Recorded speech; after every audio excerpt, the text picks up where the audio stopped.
नमस्कार, श्री स्वामी समर्थ. मी अर्चना आणि तुम्ही पाहत आहेत स्वामी भक्ती मराठी. मित्रांनो, उद्या 25 जानेवारी 2024 वार गुरुवार. तर उद्या पौष पौर्णिमा आणि गुरुपुष्यामृत योग आहे. तर गुरुपुष्यामृत योग हा उद्या 25 जानेवारीला सकाळी 8:16 सुरू होणार आहे. तर तो दुसऱ्या दिवशी सूर्योदयापर्यंत असणार आहे.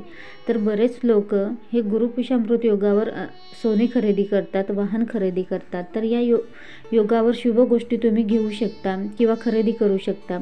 तर उद्या पौष पौर्णिमा पण आहे आणि गुरुपुष्यामृत योगही आहे. तर त्यामुळे आपल्याला उद्या कोणकोणत्या सेवा करायच्या आहे किंवा कोणकोणते उपाय करायचे आहे, तर हे आपण या व्हिडिओमध्ये बघणार आहोत. तर संपूर्ण व्हिडिओ बघा आणि जे कोणी नवीन असेल या चॅनलवरती तर सबस्क्राईब करा. तर बघा, उद्या पौर्णिमा पण आहे. तर पौर्णिमेला आपण माता लक्ष्मीला प्रसन्न करण्यासाठी काही सेवा व उपाय हे करत असतो. तर माता लक्ष्मीची कृपादृष्टी ही नेहमी आपल्या घरावर असावी यासाठी आपल्याला हे उपाय करायचे आहेत. तर बघा, पौर्णिमा ही तिथी माता लक्ष्मीची अत्यंत प्रिय तिथी आहे आणि त्याचबरोबर उद्या गुरुवार व पौष पौर्णिमा पण आहेत.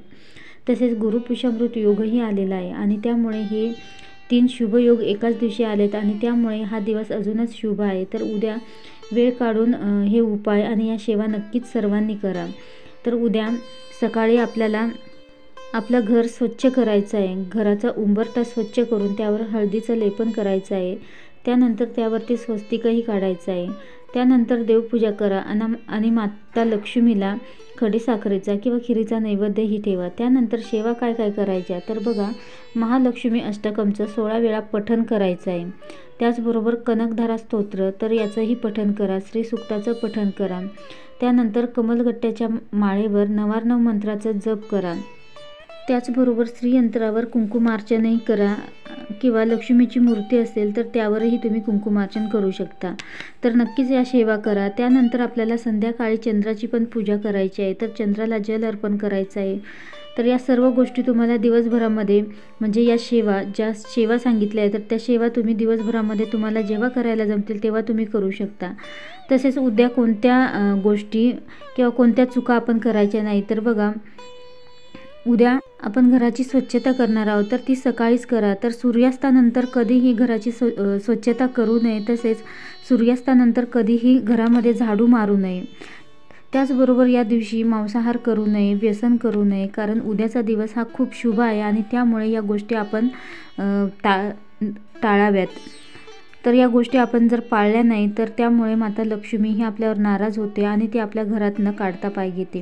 तर घरातील एकाने जरी या चुका केली किंवा यापैकी एखादी चूक केली तरीही त्याचा दुष्परिणाम आपल्याला सगळ्यांना भोगावा लागतो. त्यामुळे या गोष्टी अवश्य टाळाव्या. त्याचबरोबर या दिवशी माता लक्ष्मीला चुकूनही तुळस अर्पण करू नका. तसेच ज्यांना सत्यनारायण करायचं आहे तर ते या दिवशी सत्यनारायण करू शकता. त्याचबरोबर ओम नमो भगवते वासुदेवाय नमः या मंत्राचाही तुम्ही स्मरण करू शकता. तर बघा, आपल्या सर्वांना माहीतच आहे की जिथे भगवान विष्णूंची सेवा होते तिथे माता लक्ष्मी अखंड वास करते. तिथून कधीही माता लक्ष्मी काढता पाय घेत नाही. त्यामुळे उद्याच्या दिवशी आपल्याला भगवान विष्णूंच्याही सेवा करायची आहे. तर माता लक्ष्मीचं मंत्रही तुम्ही जप करू शकता. तसेच संध्याकाळी आपल्याला उंबरठ्यावर शुद्ध गाईच्या तुपाचा एक दिवा लावायचा आहे व माता लक्ष्मी व भगवान विष्णूंना प्रार्थना करायची आहे की तुमच्या ज्या आयुष्यामध्ये जी काही संकटे असतील तर ते कमी होण्यासाठी, तुमच्या ज्या समस्या असतील त्या कमी होण्यासाठी, आर्थिक परिस्थिती सुधारण्यासाठी आपल्याला प्रार्थना करायची आहे.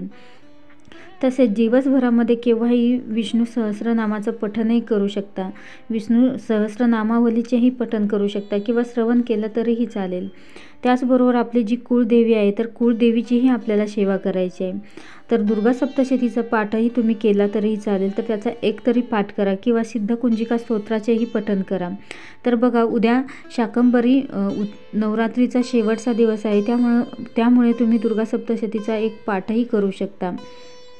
त्यानंतर किचनमध्ये अन्नपूर्णा माता ही आपल्या किचनमध्ये अन्नपूर्णा माता वास करत असते. त्यामुळे आपण उद्या गॅसचीही पूजा करायची आहे. तसेच गॅससमोरील जी भिंत असते तर त्या भिंतीवर कुंकू आणि स्वस्तिकही काढायचं आहे. तसेच तुम्ही या दिवशी फक्त सोनंच नाही तर इतरही वस्तू तुम्ही खरेदी करू शकता. तर बघा, ज्यांना कोणाला श्रीयंत्र खरेदी करायचं असेल, घ्यायचं असेल तर तेही तुम्ही घेऊ शकता. तर अत्यंत शुभ योग आलेला आहे. तर नक्कीच तुम्ही उद्याच्या दिवशी या सेवा नक्कीच करा. तुमच्या ज्या काही समस्या, ज्या काही अडचणी असतील, मग कोणत्याही प्रकारच्या अडचणी असो तर त्या नक्कीच कमी होतील.